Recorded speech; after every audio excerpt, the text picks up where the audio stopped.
The stage platform at Harlan's Crossing was not built for moments like this one, but it served for them anyway, the way rough-cut wood serves for most things in a country that hasn't finished deciding what it is yet.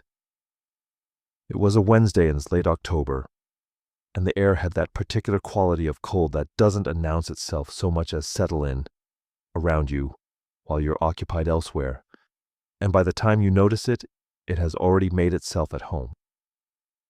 There were 11 people on or near that platform when Clara Voss arrived with her 2 boys and a satchel that had seen better decades. The boys were 7 and 9, Eli and Owen, and they stood the way boys stand when they have been told to stand still and mean it, close together, not touching, their breath showing in the air between them. Clara herself was 31 years old, though she looked like a woman who had been 31 for several years already, which is a different thing. She was not tall, but she held herself as though the question of height had been settled, and she had won it. Her coat was brown wool, mended at both elbows, and she wore it with the collar up, not against the cold particularly, but in the manner of a woman who has decided in advance not to fall apart. The man on the platform was Gerald Pruitt, and he was speaking in the voice of a man who enjoys being heard. He was the owner of the mercantile and 2 other properties in Harlan's Crossing, and he had a way of making practical statements sound like verdicts. What he was saying, in plain terms, was that the arrangement was finished. The position Clara had held as cook and housekeeper at his property for the past 14 months was no longer available. He said this in front of the 11 people, some of whom had stopped walking and some of whom had never intended to walk past at all. And he said it with a kind of civic satisfaction, as though he were performing a public service. He mentioned the word reliable twice. He mentioned the word situation once, in a way that attached itself to Clara's 2 boys without naming them directly. Clara listened. She did not look at the ground. She did not look at the people watching. She looked at Gerald Pruitt with the steady, level attention of a woman who has already decided that what is happening will not be the last thing that happens to her. And when he had finished, she said simply that she understood, picked up her satchel, and stepped down from the platform. She did not know where she was going. The satchel held 1 change of clothes for each of them, a recipe box with a broken latch that she held shut with her thumb as she walked, and $4 and some cents that would not last the week if she had to pay for lodging. The boys fell in beside her without being told, Eli on her left, Owen on her right, and the 3 of them walked down the main street of Harlan's Crossing in the late October cold, while the 11 people on and near the platform watched them go and stored it up for later. By the second autumn, people in Harlan's Crossing would stop calling the Aldren place a hard-luck farm. Clara didn't know that yet. At the far end of the street, where the road turned to packed dirt and the buildings thinned out to fence posts and winter-bare cottonwoods, there was a feed store with a bench outside it, and a man sitting on that bench who had been there long enough to have seen the whole of what happened on the platform. He was not a man who watched things for entertainment. He watched the way a person watches weather, because weather affects the work, and you need to know what's coming. His name was Samuel Aldren. He was 38 years old, a man of medium height and considerable breadth through the shoulders, with hands that looked like they had been designed for a harder use than God had originally intended, and then put to it anyway. He ran 240 acres northeast of town, grain and some cattle, with 2 hired hands who lived in the bunkhouse and a farmhouse that had been quiet for 3 years. He had a daughter, Nora, who was 10 and who was currently at school and did not yet know that her father was about to do something that would require explaining. Samuel watched Clara Voss and her 2 boys walk down the street. He watched the way she walked, which told him several things. He watched the boys, who told him several more. He sat with it for a moment, the way a man sits with a calculation he has already finished, but wants to check once more before he commits to it. Then he stood up, settled his hat, and walked after them. He caught them at the cottonwoods. Clara heard the boots on the road behind her and turned, not startled, just turning, the way a woman turns when she has decided that, whatever is coming, she will face it standing up. He stopped a few feet away. He looked at her directly, and he looked at the boys, and then he looked at her again. He said, "I have 2 hired men, and a bunkhouse and a farmhouse that needs a cook from now through the end of winter. It's hard work, and the pay is modest, but it's regular." He paused. He said, "I also have a barn, dry and banked against the cold, big enough." Clara looked at him for a long moment. The boys looked at him too, Owen with frank appraisal, Eli with the guarded stillness of a child who has learned that offers sometimes have a different shape on the inside than they do on the outside. She said, "I can cook. I'm not afraid of hard work." He said, "I can see that." She said, "My boys don't cause trouble." He said, "I didn't figure they did." She looked at the satchel in her hand and then back at him.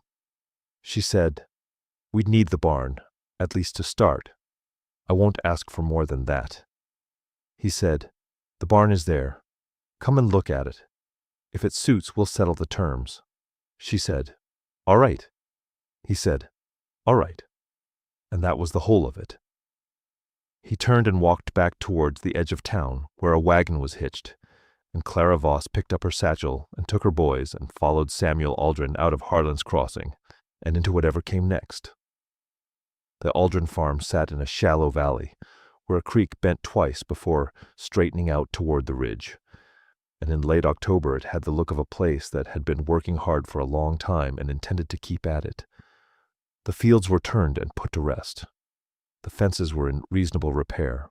The barn was large and banked with straw bales on the north and east sides, and inside it was dim and warm with the smell of horses and dry hay and old wood. And when Clara walked through it with Samuel Aldren, she could see that it was exactly what he had said it was. She said it would do. He showed her the farmhouse, which was a 4-room structure that was clean, in the way a house is clean when no one has been making it dirty, which is different from the clean that comes from care. There was a kitchen with a good iron stove, and a larder that was well stocked because Samuel Aldren was a practical man, and winter was coming. There was a main room with a table long enough for 6 and a fireplace that drew well. There were 2 small bedrooms off the back, one of which had been used by a woman and still held that quality in its walls, though nothing of hers remained in it.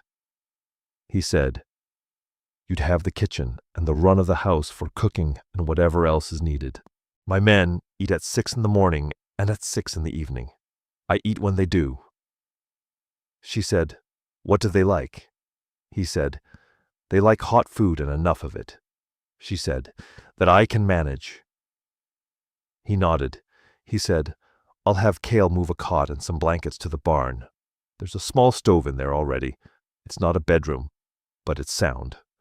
She said, "It's more than sound. Thank you." He looked at her once more in that direct, measuring way, not unkind, and then he went out to find his hired man, and Clara Voss stood in the kitchen of the Aldren farmhouse and set her satchel down on the table and opened the larder and began to understand what she had to work with. The recipe box she set on the shelf above the stove. It was pine, stained dark with years of kitchen smoke, and the latch had been broken so long that she no longer thought about it. She just held it shut with her thumb when she carried it, and when she set it down, she set it flat so the lid stayed closed. It had belonged to her mother, and before that to someone whose name she didn't know, and it held recipes written in 3 different hands on paper of 3 different ages. She did not open it that first evening. She didn't need to. She knew what was in it.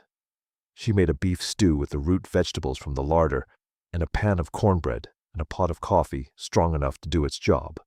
And when the 2 hired men came in at 6 o'clock, they stopped in the doorway of the kitchen and looked at the table, and then at each other, in the manner of men who have been expecting one thing and found another. The older one was Cale, a lean man of about 50 with a gray mustache and the careful manners of someone who had been raised right and remembered it. The younger was a broad-shouldered boy of about 20 named Dix, who had not yet learned to hide what he was thinking, and what he was thinking when he smelled that stew was entirely legible on his face. Cale said, "Evening, ma'am." Clara said, "Sit down, it's hot." They sat.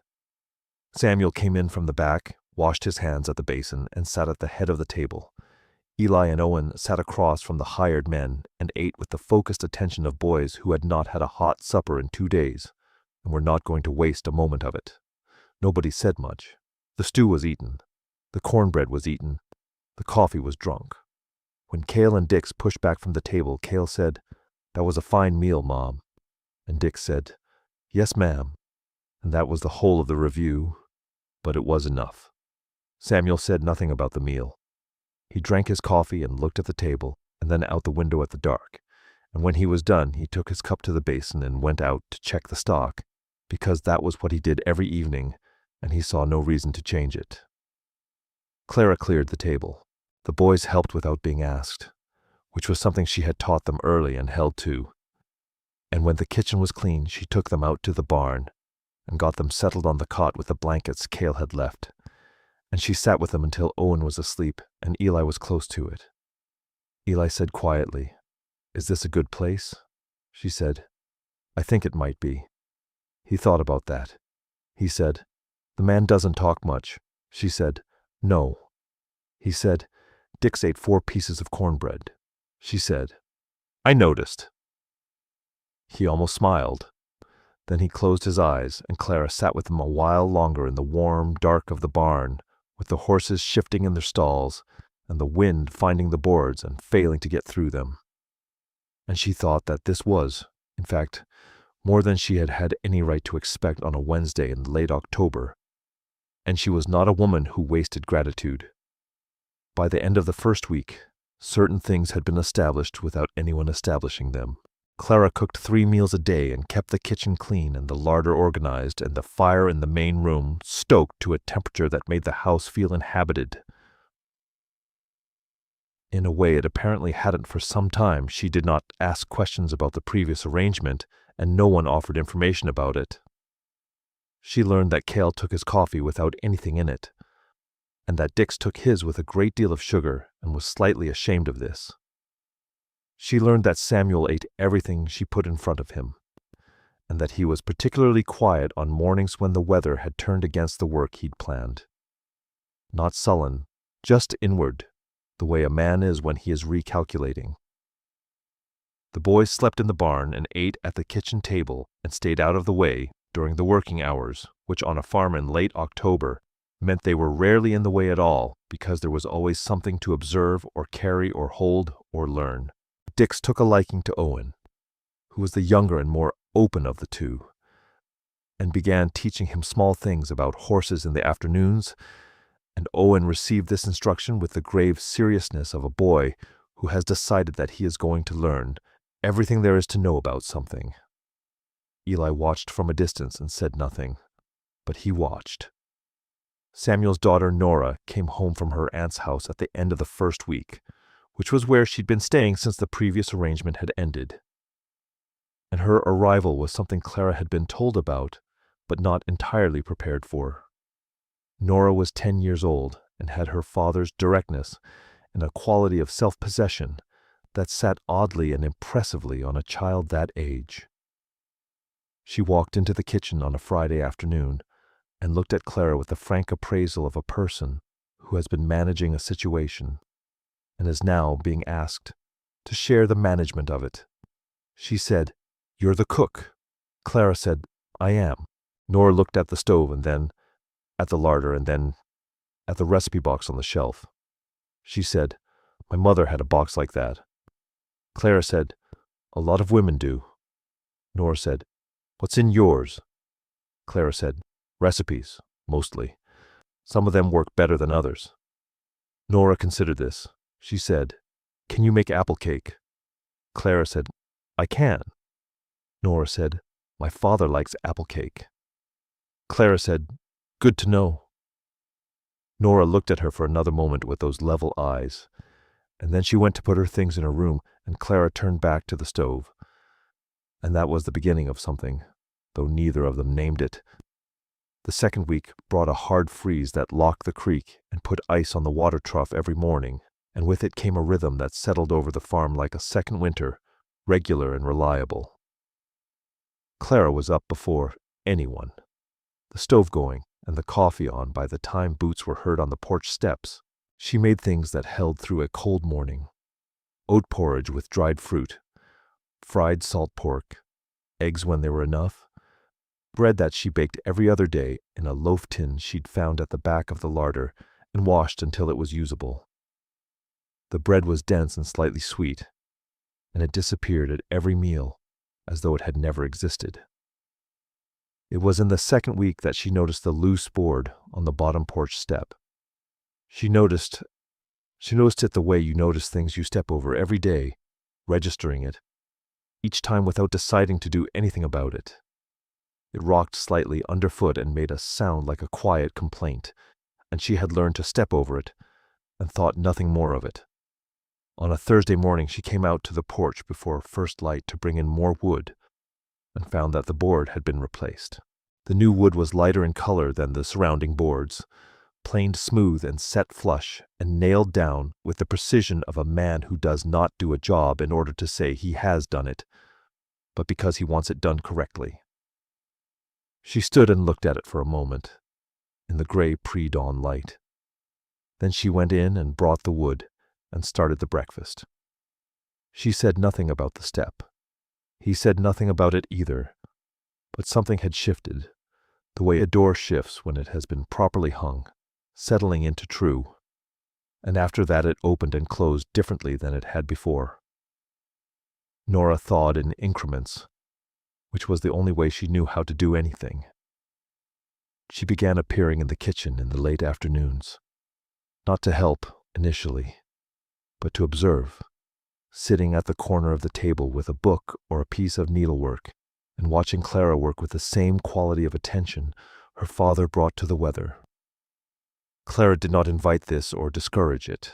She simply cooked, and Nora watched, and occasionally Clara would say something about what she was doing, not instructing, just narrating. And Nora would listen without appearing to listen, which Clara recognized as a particular kind of listening. On a Tuesday in the third week, Nora put down her book and came to stand beside Clara at the stove and said, "Can I do that?" Clara handed her the spoon. She said, "Stir it slow and keep it moving or it'll catch." Nora stirred it slow and kept it moving, and it did not catch. And when it was done, she looked at what she had made with the satisfaction of a person who has just learned that they are capable of something they were not sure about. She said, "It's good." Clara said, "It is." Nora said, "I burned the beans once." Clara said, "Everyone burns the beans once." Nora said, "My father didn't say anything about it." Clara said, "No, I don't imagine he would." Nora looked at her. She said, "He doesn't say much about things." Clara said, "I've noticed." Nora said, "But he notices them." Clara kept her eyes on the stove. She said, "I've noticed that too." There was a pause of some length.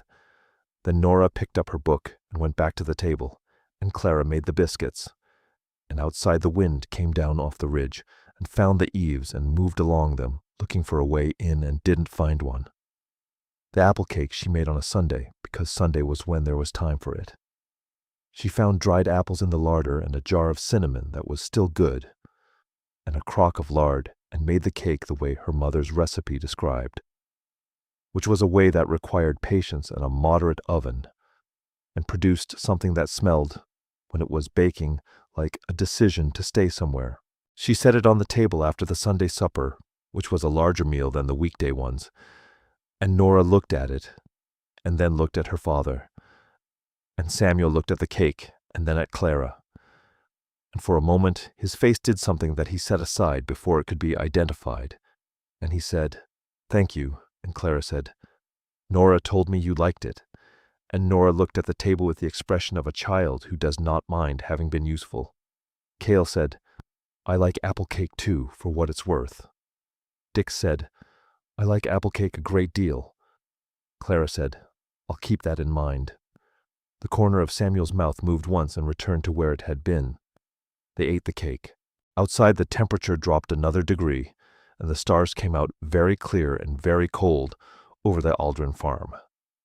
And inside the kitchen, the lamp burned steady, and the fire in the main room made its particular sound, and the 5 of them and Clara's 2 boys sat around the long table in the lamplight. And if any of them noticed that it felt like something, none of them said so. It was Owen who said it. Owen was 7 years old and had not yet developed the faculty for keeping the true thing unsaid. And on a Monday morning in the 4th week, he was sitting at the kitchen table eating his oat porridge when Samuel came in from the cold with ice still on his coat and poured his coffee and sat down. And Owen looked at him with the frank consideration of a child who has been thinking about something for a while and has decided to address it. He said, "Are you going to be our papa?" The kitchen went very still. Clara at the stove did not turn around. She kept her hands where they were and her face doing what she needed it to do, which was nothing in particular. Samuel looked at Owen for a long moment. He said, "What makes you ask that?" Owen said, "Eli said probably not. But Eli said probably not about the horse, too. And then you let us ride the horse." Eli from across the table looked at the ceiling. Samuel said, "Is that right?" Owen said, "Yes, sir." Samuel looked at his coffee. He looked at the window. He looked briefly at the back of Clara's head, where she stood very still at the stove. He said, "That's a question that takes some time." Owen said, "All right." And then he went back to his porridge, satisfied, apparently, with this answer, because it was an honest one and children can tell the difference. Clara turned back to the stove. She cracked 2 more eggs into the pan. Her hands were steady, but something had happened in that kitchen that morning that could not be made to unhappen, and all 4 of them knew it. Even Eli, who was staring at the ceiling with the expression of a boy who is pretending he is somewhere else. By the time November settled in for good, the farm had the feeling of a place that had found its footing again, after a long time of uncertain ground. The work was hard and constant, and the cold was serious. And Clara cooked through all of it, the big breakfasts and the long suppers and the Sunday meals that were becoming a kind of ceremony without anyone having voted on it. She had mended 2 of Cale's shirts at his quiet request, and had taught Nora to make biscuits, and had figured out that Dix was afraid of the large roan horse, and had never mentioned it to anyone. She had learned the farm's rhythms the way you learn the rhythms of a place you intend to stay in, not consciously, but through the body, through the feet that know where the loose board was, and now know where it isn't.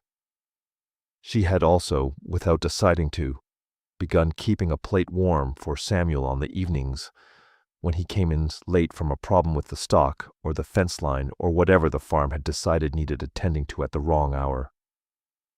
She did not announce this.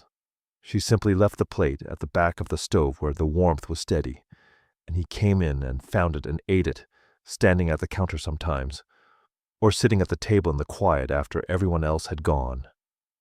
And in the morning there was a clean plate on the counter and nothing said about it by either of them. Nothing said. She said nothing about the plate. He said nothing about it either, but he came in one evening in the 3rd week of November, and there was also coffee, still hot. And he stood at the counter and looked at the plate and the coffee and out the dark window, and then he sat down and ate his supper and drank his coffee in the quiet kitchen. And something in the set of his shoulders was different than it had been when he walked in, as though he had put something down that he had been carrying for long enough that he had stopped noticing the weight of it. The trouble arrived on a Friday, the way trouble generally does, inconveniently and with company. Her name was Vera Colton, and she was the wife of the man who ran the post office and the informal keeper of Harlan's Crossing's social ledger, a woman with a voice built for distance and a concern for others that she kept fully prepared at home and brought out on occasions like this one. She arrived at the Aldren farm in a buggy with another woman whose name Clara did not know and did not need to. And she came to the back door, which was the kitchen door, and knocked with the particular rhythm of a person who is performing a visit rather than making one. Clara opened the door. Vera Colton said she was just calling to see how things were getting on, which was true in the way that a fishing line is just a piece of string in the water. She looked past Clara into the kitchen with the bright, attentive eyes of a woman cataloging. She said she had heard that Clara was cooking for the Aldren crew, and she said it in a way that put a slight pressure on the word cooking, as though it might mean several things. She said she hoped the arrangement was working out, and she said it in a way that suggested she had her doubts. Clara said, "It is. Thank you." Vera said she had also heard, and here she paused in the way of a person who wants you to understand that what she is about to say is not her own opinion, but simply what she has heard, that Gerald Pruitt had mentioned Clara's situation to a few people in town, and that there was some concern about the nature of the arrangement, given that Clara was an unmarried woman, living on a property with men. And she said this last part with the careful enunciation of a woman who wants to be sure it is understood. Clara looked at her steadily. She said, "I sleep in the barn with my boys. I cook in the kitchen. The arrangement is what it is." Vera said, Of course. Of course." She was just mentioning what was being said. She herself had no opinion on the matter, naturally. Clara said, "Thank you for calling." Vera said, "Of course." She looked past Clara one more time at the kitchen, at the recipe box on the shelf, and the biscuits cooling on the counter, and the warmth that came out of the room like something you could lean against. Then she said she would let Clara get back to her work, and she went away. Clara closed the door. She stood in the kitchen for a moment, with her hands flat on the counter. Then she started the biscuits for supper. She did not tell Samuel that evening. She told herself she would not tell him at all, that it was a thing she could manage, that she had managed worse, which was true. But Cale had been in the yard when the buggy came, and Cale was a man who noticed things. And that evening after supper, when Clara was in the kitchen and the others had gone, Cale came back to the door and stood in it and said, quietly, that he thought Samuel ought to know about the visit. Clara said, "It's nothing." Cale said, "It might not stay nothing." She looked at him. She said, "It's not your trouble to carry." He said, "No, ma'am, but it might become his, and he'd want to know." She thought about that. She said, "All right." He nodded and went out, and she heard him, a few minutes later, talking to Samuel in the low voice of a man delivering information he wishes he didn't have. And then she heard Samuel's silence, which was a particular kind of silence, not empty but full, the way a sky is full before weather. The next morning Samuel came in for breakfast and sat at the table and said nothing about Vera Colton's visit, and Clara said nothing, and the meal was eaten, and then he went out to the work. But that afternoon he hitched the wagon and drove into Harlan's crossing, and he was gone for 2 hours. He did not say where he had gone when he came back. He came in for supper and ate and drank his coffee and went out to check the stock. Clara did not ask, but on the Saturday after that, Vera Colton's buggy did not appear, and the week after that it did not appear either. And the quality of the silence in town when Clara went in for supplies on the following Wednesday was different from the silence that had been there before, less pointed, less organized, as though something had been said somewhere that had rearranged the furniture of the matter. She didn't know what Samuel had done. She didn't ask. But she noticed that Gerald Pruitt, who had twice been near the feed store when she passed it, looked away both times in the manner of a man who has been reminded of something he would prefer not to be reminded of. And that was, she thought, as close to a resolution as such things generally got. The real trouble arrived on a Tuesday, and it had Gerald Pruitt's name on it, which was fitting. He came to the farm himself, which surprised her, because Gerald Pruitt was not a man who went to other people's places when he could make other people come to his. He arrived in mid-morning when Samuel was out on the south field with Cale and Dix. And he came to the front door this time, not the kitchen door. and knocked with the authority of a man who believes that property is a kind of argument and that he is currently winning it. Clara opened the door. He said he had come on a matter of business, and he said it pleasantly, which was worse than if he had said it unpleasantly. He said he understood she was working for Samuel Aldren, and he said he hoped she was finding the situation suitable.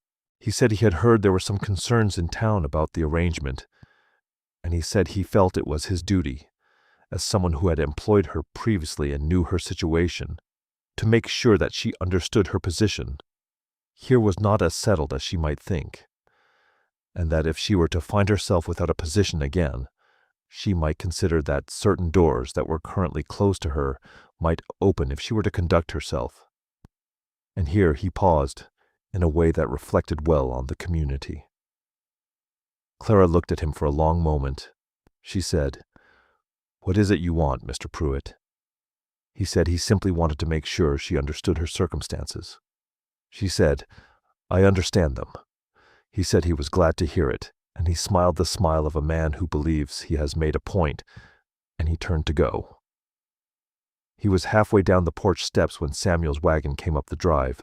Samuel had come back for a tool he'd forgotten, which was a thing that happened occasionally on a farm, the small ordinary forgetfulness of a working day. He pulled the wagon up and looked at Gerald Pruitt on his porch steps, and then at Clara in the doorway, and something passed between all three of them in the cold November air that was not a conversation, but was more efficient than one. Samuel climbed down from the wagon. He walked to the porch. He looked at Gerald Pruitt with the direct, steady attention of a man who has already done his calculation, and is now simply presenting the result. He said, "Gerald." Pruitt said, "Samuel, just calling on your cook here." Samuel said, "She's not my cook." There was a pause. Pruitt said, "Well, I understood she was working for you." Samuel said, "She is. But she's not my cook. She's Clara Voss. And she's working here because she's good at it and because I asked her to." He paused. He said, "If you have business on this property, you come to me. If you don't have business here, I'd ask you to move along." Pruitt's face did several things in quick succession. He said, "Now, Samuel, there's no need to be unfriendly about it." Samuel said, "I'm not being unfriendly. I'm being clear." Pruitt looked at Clara, and then at Samuel, and then at the wagon, and then at the road, and he made the calculation that men like Gerald Pruitt make when they realize that the social weight they brought to a situation is not going to be sufficient for what they intended. And he said, well, he would leave them to it. And he walked to his horse and mounted it and rode back down the drive toward Harlan's crossing. Samuel watched him go. Then he looked at Clara. She said, "He came to remind me of my position." Samuel said, "What did you tell him?" She said, "That I understood my circumstances." He looked at her for a moment with those steady eyes. He said, "Do you?" She said, "I think I'm beginning to." He held her gaze for another moment, and then he went inside and got the tool he'd come back for and went out to the wagon and drove back to the south field. And Clara stood on the porch in the cold November air and watched him go. And the loose board that used to be on the bottom step was not there anymore. And she stood on the solid wood of the porch and felt it hold her. And she went back inside and started the noon meal. The story of what Samuel Aldren had said to Gerald Pruitt on his own porch steps traveled through Harlan's crossing, the way word travels in a small town, low and fast and ahead of itself. And by the following Sunday it had reached most of the people who needed to hear it, and several who didn't. The effect was not dramatic. It was the quiet kind of effect, the kind where a woman who had been looking through Clara at the dry goods counter began looking at her instead, and where a man who had been repeating Gerald Pruitt's version of Clara's situation stopped repeating it, not because he had been told to, but because the version had lost its usefulness. Vera Colton did not come to the farm again. Gerald Pruitt did not come to the farm again. They did not apologize because people like that rarely do, but they stopped, which is as close to an apology as such people generally get, and Clara noted it and moved on. December came in cold and clear, and the farm settled into its winter self, which was harder and quieter and more interior than its autumn self had been. The days were short, and the work was concentrated, and the evenings were long and lamplight. And it was in this season that the small domestic accumulations of the previous weeks began to show their weight. Nora had learned to make biscuits and was working on pie crust, which is harder and requires a lighter hand than most children have. But Nora had her father's patience and was developing the hand. She and Clara worked in the kitchen in the afternoons with a companionable quiet that had not been announced or agreed upon, but had simply arrived, the way warmth arrives in a room when enough people have been in it long enough. Eli had thawed, finally, in the particular way of a guarded child who does not thaw all at once, but in sections, like ground in early spring.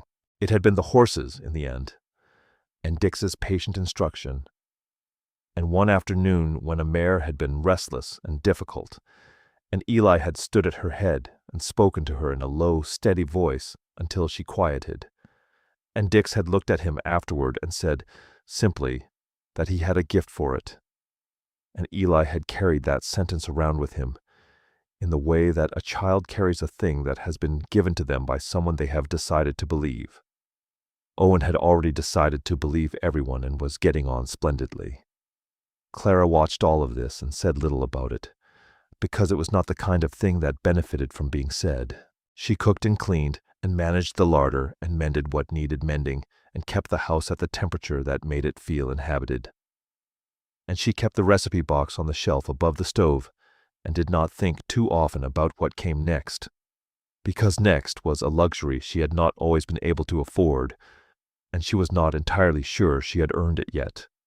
It was a Saturday evening in the second week of December, after supper, when the boys were in the barn, and Nora was in her room, and Kel and Dix had gone to the bunkhouse, and Clara was finishing the kitchen, that Samuel came back inside. He had been out to check the stock, as he always was, and he came back in and stood in the kitchen doorway in the way of a man who has something to say and is deciding how to say it, which for Samuel meant he stood there for a while. Clara dried her hands on the dishcloth. She waited. He said, "I want to say something." She said, "All right." He came to the table and sat down, not at the head of it, where he always sat for meals, but at the side, which was different. And he put his hands flat on the table and looked at them, and then at her. He said, "I know this isn't what you came here for." He said, "You came here because you needed a place to land and I had one." He said, "I know that." She said, "That's true." He said, "What's also true is that this house has been different since you came into it, and the farm has been different, and Nora has been different, and I have been different, and I don't think any of that is an accident." He paused. He said, "I fixed the step because I didn't want you to have to step over it every morning. I left the lamp on because I didn't want you coming back from the barn in the dark." He looked at the table. He said, "I don't know how to say this in a way that's worth saying except to say it plain." Clara stood very still. He said, "I'm asking you to stay, permanent, as my wife, if that's what you'd want." He looked up at her then. He said, "I know that's a large thing to ask, and I know you've had reasons to be careful about large things, and I'm not asking you to answer tonight or this week or before you're ready. I'm asking you to know that the offer is there and that it's a real one, and that if you say no, nothing changes about your position here, and if you say yes, everything changes in the way you'd want it to." He paused once more. He said, "That's all I have." The kitchen was very quiet. The fire in the stove made its sound. Outside, the wind moved through the pines at the edge of the field and made the sound that pines make in a winter wind, which is a sound like patience. Clara looked at him for a long time.